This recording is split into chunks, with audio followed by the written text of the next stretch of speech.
imamlardan birindən soruşdular ki, oruç tutanın mükafatı Qədr gecəsində verilir. Buyurdu, xeyr. İşi bitirməmiş maaş verməzlər. İşi bitirməmiş mükafat verməzlər.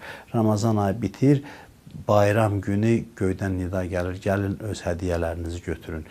Gözümüzün önündən pərdələr çəkilsə, Allah oruç tutanlara nələri bəxş edəcək, onu görsək, etdiyimiz ibadətlərə görə xəcalət hissi bizi bürüyər ki, biz etdiyimiz nə idi ki, bunun müqabilində bu qədər nemətlər bəxş edirsən. Sadəcə olaraq Allah bunları bizə göstərmir dünyada. Ona görə ki, biz pərdə arxasına inanaraq, könüllü şəkildə bu yolu gedək. Əgər o nəticələri görəriksə, bu artıq bayaq dediyiniz kimi ixlasın zəifləməsinə gətirib çıxarar.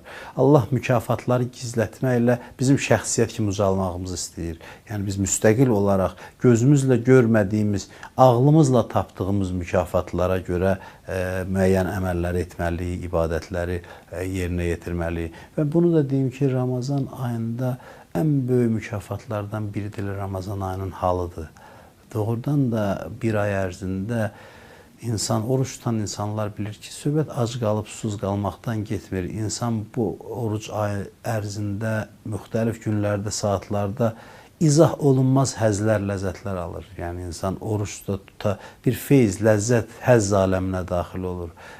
Doğrudan da yer üzündə cənnətin bir güşəsidir mübarək Ramazan ayı. Sanki qeybdən bir qapı açılır bizim üzümüzə mübarək Ramazan ayında. Elə bil o aləmin, mələkut aləmin ətrini duymağa başlayırıq. Hər bir saatının özünə məxsus gözəlliyi var. İftar saatlarının xüsusi sevinci var.